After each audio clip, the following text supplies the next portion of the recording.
नमस्कार मित्रों, मेरा नाम है राहुल चिमन भाई मेहता। मैं राइट टू रिकॉल पार्टी का संस्थापक हूं। आज की तारीख है 28 जुलाई 2021 बुधवार, और ये वीडियो इस टॉपिक पर है कि अवेयरनेस यानी जागरूकता और शिक्षा versus recall jury referendum weapons. आप 5 सेकंड के लिए पॉज करके ये पढ़ लीजिए। वीडियो किस पर है कि अक्सर जब राइट टू रिकॉल के कार्यकर्ता राइट टू रिकॉल के कानूनों की बात करते हैं तब एक कुतर्क रख दिया जाता है कि देश को अभी right to recall jury system की जरूरत नहीं है, देश को अभी जागरूकता और शिक्षा की जरूरत है,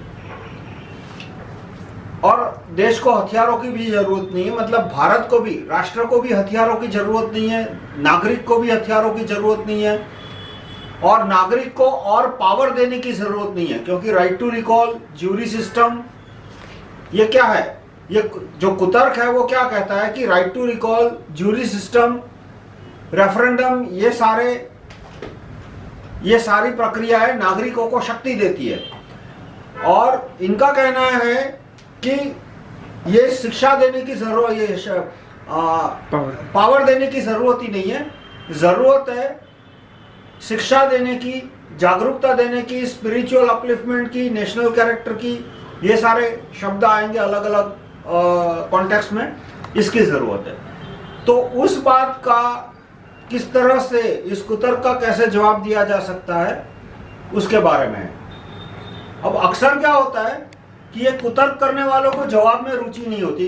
ऐसा नहीं है सभी को, कुछ लोग सचमुच इस कुतर्क से प्रभावित होकर ये मानने लगते हैं, जबकि कुछ लोगों को पता होता है कि नहीं भाई, पावर जरूरी है, हथियार जरूरी है, लेकिन उनको ये सारे नागरिक शक्ति बढ़े नहीं, ये इच्छा होती है, इसलिए वो कुतर्क रख के चले जाते हैं और उनको कोई जवाब में रुचि नहीं होती।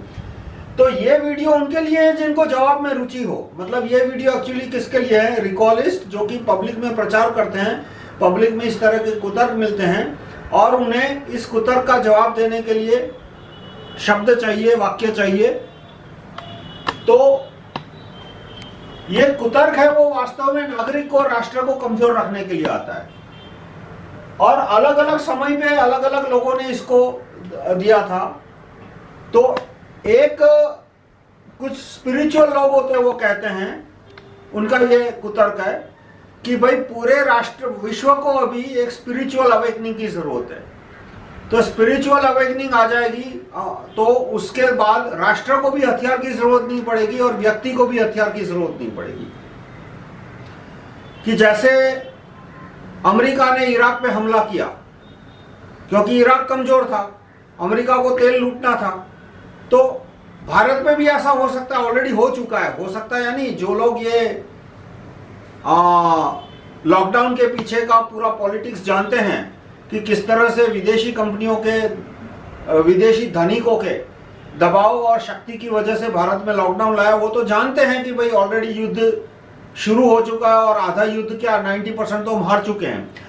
लेकिन जो लोग कहते हैं कि हथियारों के बिना, हथियारों को हमें, हथियारों पे ध्यान नहीं देना चाहिए, हमें विश्व के लोगों को जागरूक करना चाहिए, उनकी स्पिरिचुअल अवेकनिंग करनी चाहिए। कि अमेरिका के लोगों की यदि स्पिरिचुअल अवेकनिंग की जाए तो वो इराक पे हमला करने का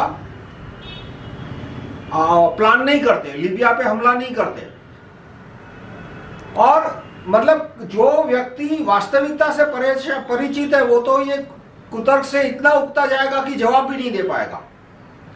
पर फिर भी सामने एक ऑडियंस होता है जो कि न्यूट्रल ऑडियंस मान ले, और उनको परिस्थिति का पूरा ज्ञान नहीं है, परिस्थिति के बारे में पूरी इंफॉर्मेशन नहीं है। तो उन्हें हम कौन कौन सी इंफॉर्मेशन दे सकते हैं कि जिससे ये कुतर्क का प्रभाव उन पे कम हो। तो एक जो कुतर्क है कि भाई राष्ट्र को भी हथियार की जरूरत नहीं है, नागरिक को तो नहीं है, राष्ट्र को भी हथियारों की जरूरत नहीं है। और जागरूकता से और स्पिरिचुअल अवेकनिंग से और एजुकेशन से युद्ध को रोक सकते हैं। तो देखो ऐसा है कि दो ताकतें जो है, एक मजबूत राष्ट्र, एक कमजोर राष्ट्र। तो उसमें से मजबूत राष्ट्र ही युद्ध को रोक सकता है, कमजोर राष्ट्र कभी युद्ध को नहीं रोक सकता।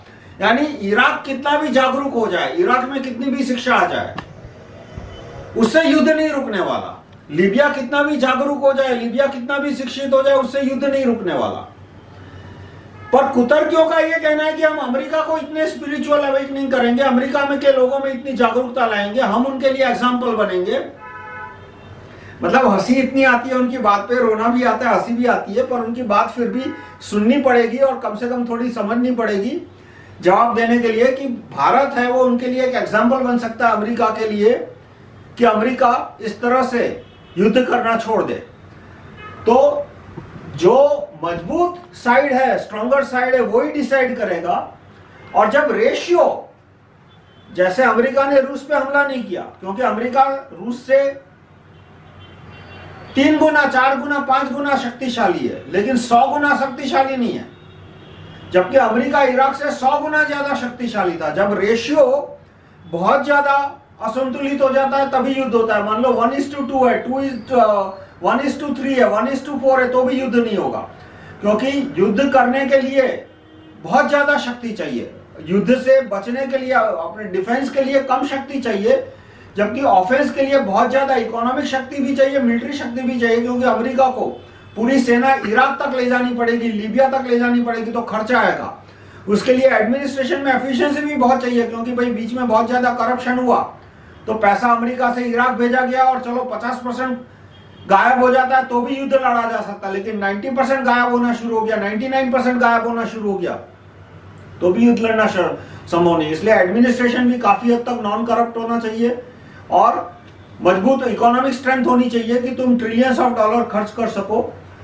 तो वो सारी जब ताकत आ जाए मजबूत साइड में, तो मजबूत साइड है वो हमला कर देगा। युद्ध है वो कमजोर साइड कभी रोक नहीं सकती। भारत कितना भी चाहे कि वो चीन से नहीं लड़ना चाहता, फाइनली चीन डिसाइड करेगा कि उसको युद्ध शुरू करना है या नहीं। और इसमें और अलग फैक्टर आएंगे, जैसे चीन को डर है कि कहीं भारत पूरा अमेरिका का गुलाम बन गया और अमेरिका का ऊंट बन गया तो चीन को ज्यादा नुकसान जाएगा। पर अंत में ये इसी पॉइंट पे डिपेंड करेगा कि युद्ध करने से मुझे कितना फायदा होगा, मुझे कितना नुकसान होगा। अमेरिका को लगा कि भाई इराक पे हमला करने से मुझे खूब फायदा होगा, बहुत कम नुकसान होगा, उसने इराक का तेल लूट लिया, लीबिया का तेल लूट लिया, लीबिया का लिथियम लूट लिया। अफगानिस्तान में उससे मिसकैलकुलेशन हो गया, उसने सोचा था कि वो अफगानिस्तान को पूरा टेक ओवर करने के बाद पाइपलाइन और बहुत सारे उसके पीछे रीजन थे, कन्वर्जन ये भी एक रीजन था, अमेरिका को अपने धर्मों का प्रचार करना है, उसको दूसरे देशों के धर्म खत्म करने हैं, लेकिन उसका मिसकैलकुलेशन हो गया और इसलिए 25 ट्रिलियन डॉलर या 3 ट्रिलियन डॉलर खर्च करने के बाद भी वो अभी युद्ध हार रहा है। तो अभी कुछ कुछ सामान्य एग्जांपल मैं दूंगा कि अवेयरनेस से मतलब कि न नरसंहार रुकता है, युद्ध तो जाने दो, न गुलामी रुकती है। जैसे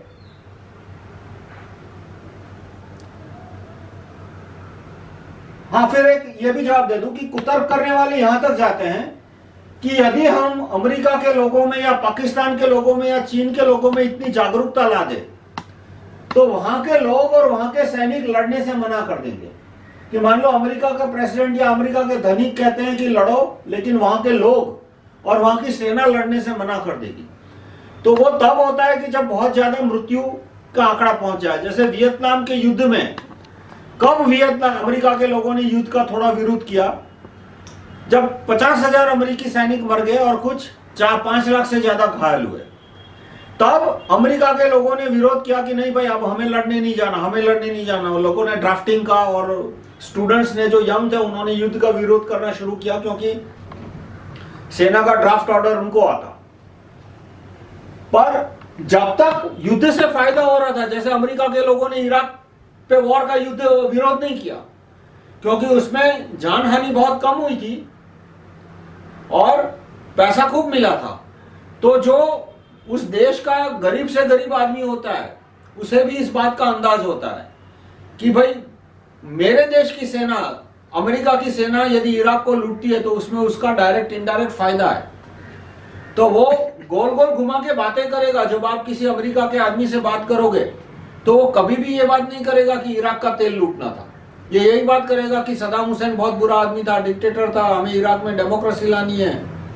यही बात करेगा कि सदाम हुसैन ने 9/11 पे अटैक किया था, जबकि अभी भी पता ही नहीं हो रहा कि 9/11 का अटैक किसने किया था, क्योंकि दो क्या ऐसे 10 प्लेन भी टकरा जाए ये वर्ल्ड ट्रेड सेंटर से तो भी वर्ल्ड ट्रेड सेंटर गिर नहीं सकता। वो उसका मोमेंटम कैलकुलेट कर लो कि प्लेन का कितना मोमेंटम होता है, और प्लेन में इतना कम पेट्रोल होता है कि उससे पूरे टावर को क्या एक मंजिल को भी आग नहीं लग सकती। पूरे सारे आप कैलकुलेशन कर लो कि कितना पेट्रोल है, उतना पेट्रोल जलाने से आग लगेगी तो स्टील क्या सचमुच कोलैप्स होगा इतनी जल्दी 45 मिनट के अंदर?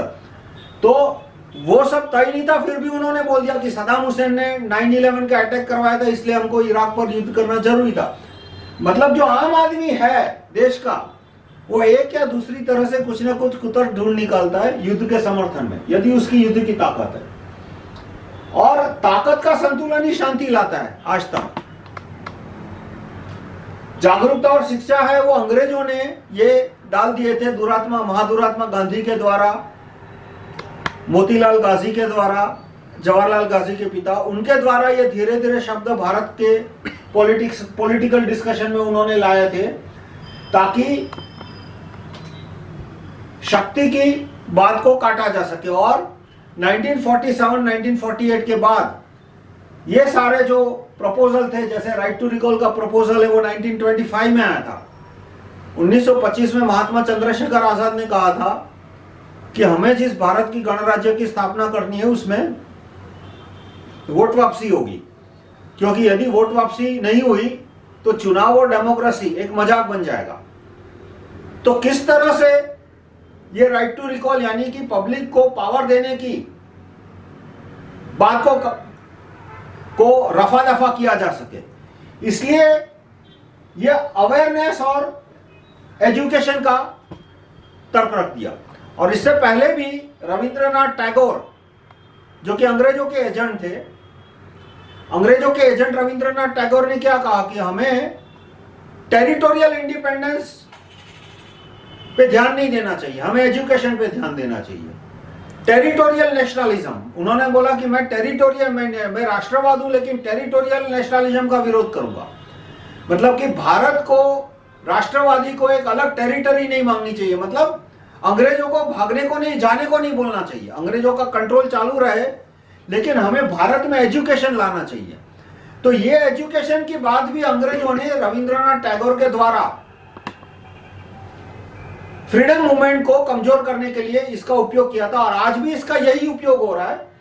आज ये सारे जो मूवमेंट है कि भाई नागरिकों के पास राइट टू रिकॉल होना चाहिए, राइट टू रिकॉल की सत्ता होनी चाहिए, वोट वापसी की सत्ता होनी चाहिए, ज्यूरी कोर्ट की सत्ता होनी चाहिए कि भाई नागरिक दंड तय करेंगे, जज नहीं करेगा, नागरिक कानून बनाएंगे, राष्ट्र के पास हथियार होने चाहिए, नागरिक के पास बंदूकें होनी चाहिए। ये सारे तर्कों को, ये सारी मूवमेंट को तोड़ने के लिए आज भी ये जागरूकता और शिक्षा के कुतर्क का उपयोग किया जाता है कि भाई सिर्फ जागरूकता जरूरी है और सिर्फ शिक्षा जरूरी है। और जब शिक्षा की बात करेंगे तब शिक्षा में मानने वाले कहेंगे कि कानून की शिक्षा नहीं देनी चाहिए, हथियारों की शिक्षा नहीं देनी चाहिए, विज्ञान और गणित की शिक्षा जितनी हो सके कम देनी चाहिए। शिक्षा किसकी देनी चाहिए? सिविक्स की, मानव मूल्यों की। मतलब वो ऐसे ऐसे निकम्मे सब्जेक्ट है, बहुत लंबा लिस्ट है। और कुछ एक एग्जांपल देता हूं कि जैसे बेल्जियम का राजा था, मतलब उस समय बेल्जियम में आधी डेमोक्रेसी थी, आधा मोनार्की थी, लियोपोल्ड II। उसने कुछ 1.5 करोड़ अफ्रीका के लोगों को मार डाला था। अलग अलग अफ्रीका के देशों पे बेल्जियम का शासन था, हाथ काट दिए थे, पांव काट दिए थे। 1.5 करोड़ को तो सिर्फ मार डाला था और करोड़ों को गुलाम बनाकर भी बेच दिया था। तो क्या लियोपोल्ड में जागरूकता नहीं थी? क्या उसमें शिक्षा नहीं थी? और अफ्रीकनों में जागरूकता थी, वो लड़े, शिक्षा कम थी, क्योंकि वो उसके पीछे कोई जेनेटिक रीजन नहीं है जैसा यूरोप के लोग बोलते हैं। अफ्रीका में लोह युग बहुत देर से आया। लोह युग यानी लोहे का उपयोग करना, और वो वहां इतने घने जंगल थे कि वहां बड़े पैमाने पे खेती करना भी बहुत मुश्किल था। इसलिए जो फार्मिंग और लोहे के हथियारों का जो उत्पादन है वो अफ्रीका में बहुत बाद में शुरू हुआ, और तब तक में यूरोप है वो तोप के युग में पहुंच चुका था। इसलिए ये कमजोर थे, इसलिए उसने गुलाम बनाने की कोशिश की, उनको खत्म करना शुरू किया, लड़े लेकिन ये हार गए। उसके बाद दूसरे कुछ इंडिविजुअल लेवल के एग्जांपल देता हूं कि 2 स्विट्जरलैंड के बिलियनर अरबपति भारत में आए थे और 7-8 साल की लड़कियों से वो बलात्कार करते थे और उनका वीडियो भी उतारते थे। तो उनके लैपटॉप में से ही 400-500 वीडियो निकले अलग अलग देशों के, भारत, वियतनाम, कंबोडिया, बर्मा, अलग अलग देशों के इस तरह से वीडियो निकले। और उनके कमरे में उस समय 8 लड़कियां थी जब इंस्पेक्टर ने छापा मारा। मतलब कभी कभी क्या होता है कि कुछ कुछ इंस्पेक्टर है वो कुछ एक बात पे कॉम्प्रोमाइज नहीं करते होंगे, मतलब चलो शराब के केस में रिश्वत ले ली, इधर उधर केस में रिश्वत, पर जब इस तरह के केस उनके सामने आते हैं तो वो बिना रिश्वत लिए छापा मार देते और रंगे हाथ पकड़ा लैपटॉप के साथ। तो फॉरेंसिक लेबोरेटरी ने भी कहा कि ये वीडियो रियल है, बहुत सारे एविडेंस मिले कमरे में से, जैसे खून से लथपथ चंदरे वगैरह। तो निचली जो लोअर कोर्ट है उसने 7 साल की सजा की, वो जो कि कम है, लेकिन ये हाई कोर्ट का जज है ऑनरेबल जस्टिस ए सेगुइयर, उसने उनको रिहा कर दिया।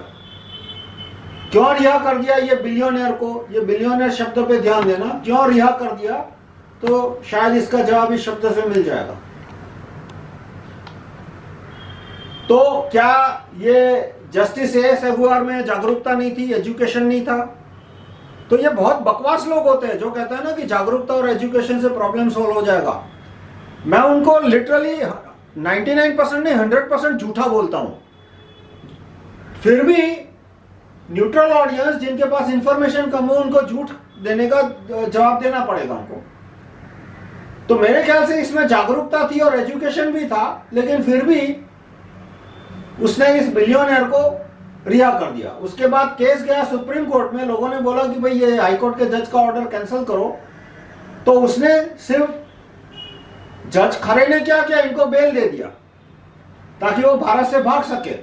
जब बेल दे दिया तब ऑनरेबल चीफ जस्टिस को पता था कि ये लोग भारत से भाग जाएंगे, उसको बिल्कुल इस बात की नॉलेज थी, फिर भी उसने बेल क्यों दिया? तो आप ये बिलियनर शब्द को ध्यान में रखिए। तो अब ऑनरेबल चीफ जस्टिस खरे है, उसमें भी एजुकेशन था, उसमें भी जागरूकता थी। कहां गई उसकी जागरूकता, कहां गया उसका एजुकेशन? गायब हो गया ना इस शब्द के आगे। तो उसके बाद हथियारों की बात करूं कि यूरोप के और अमेरिका के लोगों ने अफ्रीका से करोड़ों की संख्या में गुलामों को पकड़ के अमेरिका ले गए थे। क्यों भारत के लोगों को, भारत, चीन और अरब के लोगों को क्यों बड़ी संख्या में गुलाम नहीं बनाया?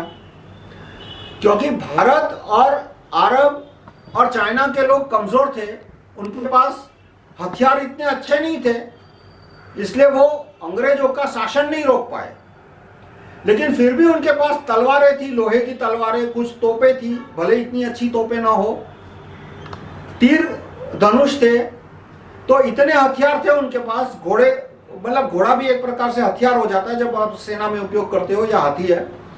जबकि अफ्रीका के लोग थे, उनके पास लकड़ी के हथियार थे, अधिकतर के पास लोहे की तलवारें नहीं थी, अभी उन्होंने घोड़े का उपयोग करना नहीं सीखा था, तोप उनके पास बिल्कुल नहीं थी, फायर आर्म्स एक भी नहीं था। तो इतने कम हथियार थे उनके पास कि गोरों ने आसानी से उनको हरा दिया करोड़ों की संख्या में और गुलाम तक बना लिया। तो यहां देखो, भारत के, चीन के और अरब के लोग हार गए, विदेशी सत्ता आ गई उनके देशों पर करोड़ों की संख्या में गुलाम नहीं बने। और भारत के कुछ लोग गुलाम बने थे, पर वो गुलामों को, मतलब वो घर के नौकरों का उसमें उपयोग हुआ था। जो कठोर काम होते थे जैसे खेती का है या तो कोयले की खाने हैं, उसमें उनका उपयोग कम हुआ, क्योंकि वो गुलाम किस तरह से थे, भारत के लोगों को जो गुलाम बनाया था इस तरह से कि एक तरह का दबाव डाल के कि भाई देश में घर काम करना है, पर वहां से उनको वापस निकल के भागने की या तो नौकरी छोड़ने की छूट थी। तो यहां भी हथियारों की वजह से, जागरूकता की वजह से नहीं, एजुकेशन की वजह से नहीं, हथियारों के कारण भारत, चीन और अरब के लोग पे गुलामी, वो जो गुलाम का व्यापार था, जितनी कठोरता दी गई वो कम हुई। अब एक मैं एग्जांपल दिखाता हूं आपको। मैं वीडियो को इंक्लूड नहीं करूंगा क्योंकि मेरे पे कॉपीराइट के नोटिस आए थे, इसलिए मैं वीडियो यहां पे प्ले करता हूं। आप देखिए, ये वीडियो कुछ 1 साल पुराना है, लॉकडाउन का समय है। ये कुछ लेबर है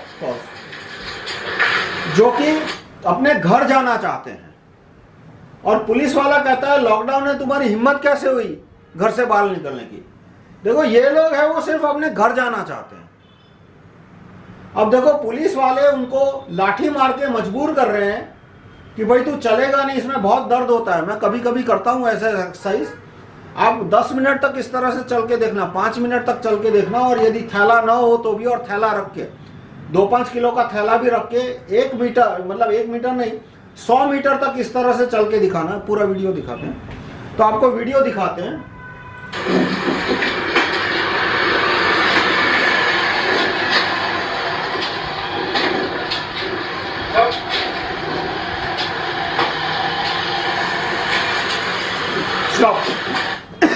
इस वीडियो का लिंक मैंने डिस्क्रिप्शन में रखा, आपको पूरा वीडियो दिखना हो। इस तरह के 50 वीडियो आपको देखने मिलेंगे। तो अब बताओ,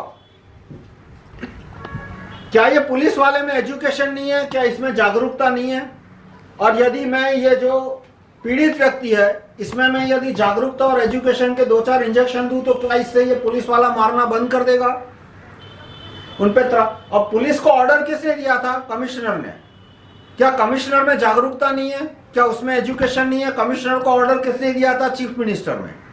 क्या चीफ मिनिस्टर में और प्राइम मिनिस्टर में जागरूकता नहीं है, एजुकेशन नहीं है? प्राइम मिनिस्टर के ऑर्डर पे ही लॉकडाउन लगा था और चीफ मिनिस्टर के ऑर्डर पे। और इनमें से भी लोगों के पास थोड़ा बहुत तो एजुकेशन होगा और जागरूकता तो होगी। गांव से आए थे, शहर में काम कर रहे थे, नौकरी कर रहे थे, कोई कॉन्ट्रैक्ट पे, कोई दिहाड़ी पे, फैक्ट्री में काम करते थे।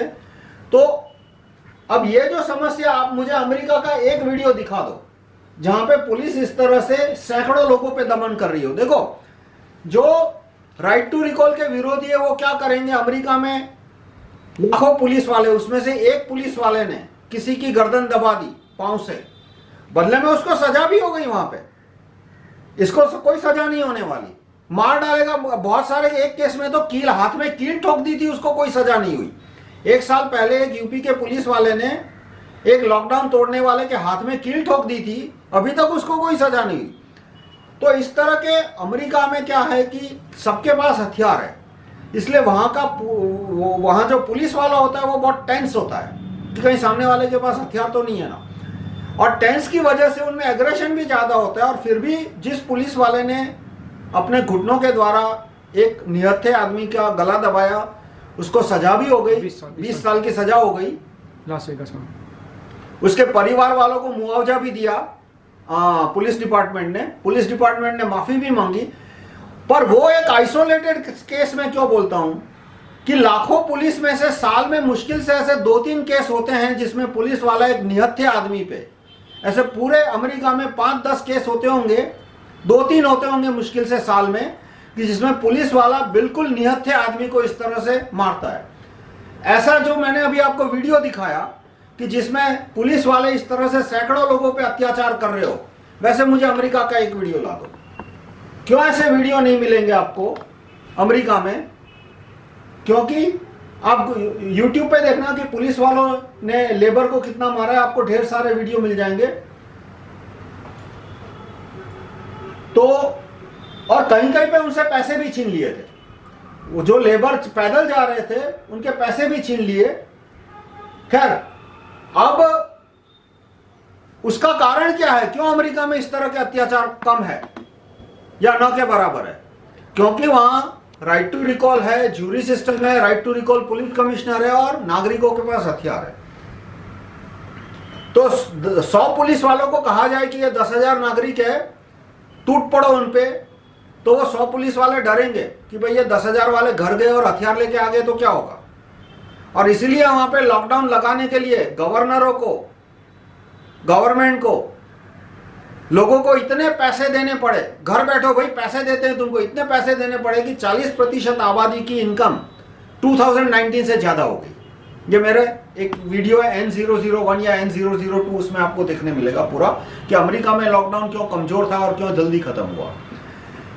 तो अंत में मैं दोबारा कहूंगा, और इस पे डिटेल में आपको सुनना हो तो ये 2 वीडियो है, tinyurl.com पवन 001, हमारे मूवमेंट के राइट टू रिकॉल पार्टी के वरिष्ठ कार्यकर्ता है पवन कुमार शर्मा,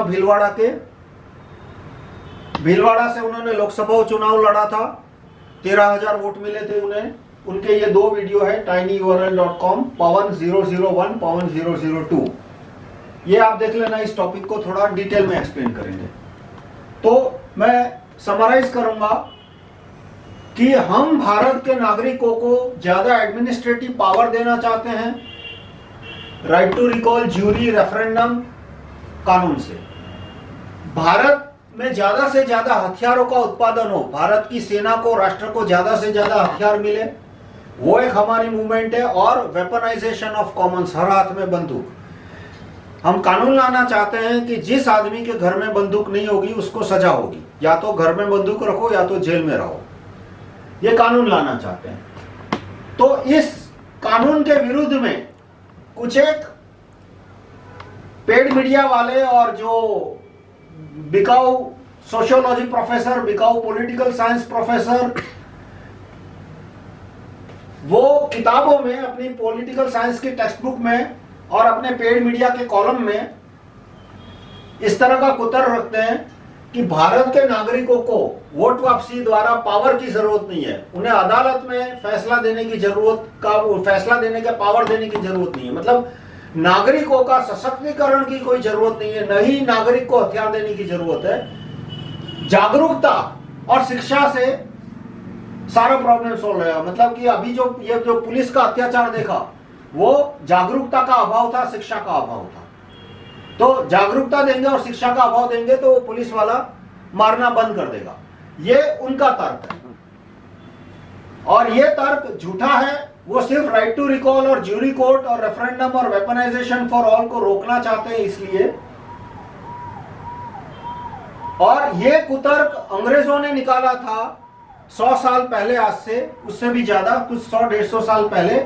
और ये कुतर्क की शुरुआत हुई है मोतीलाल गाजी से। जवाहरलाल गाजी के पिता ने ये कुतर्क दिया था कि अब हमें हथियार नहीं उठाने चाहिए, हमें शिक्षा पे ध्यान देना चाहिए और शिक्षा के द्वारा भारत को आगे बढ़ाना चाहिए। और फिर वो कांग्रेस की स्थापना हुई और पूरा उस तरह का इतिहास है। और उस कुतर्क को सबसे ज्यादा आगे बढ़ाया महादुरात्मा गांधी ने।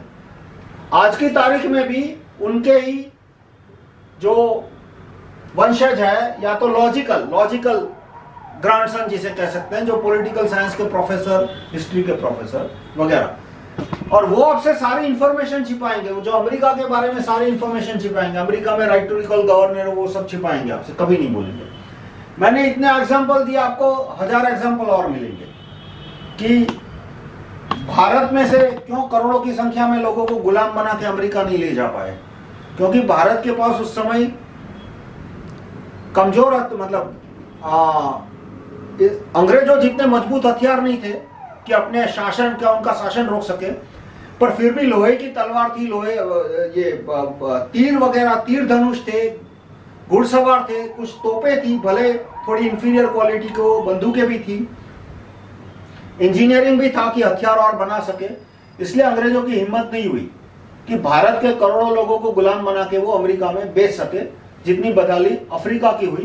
क्योंकि अफ्रीका के लोगों के पास इतने लोहे के हथियार नहीं थे, तलवारें नहीं थी, बंदूकें नहीं थी, तोपें नहीं थी वगैरह। तो हमेशा हथियारों से फर्क पड़ता है, ये बात ध्यान में रखिएगा। धन्यवाद।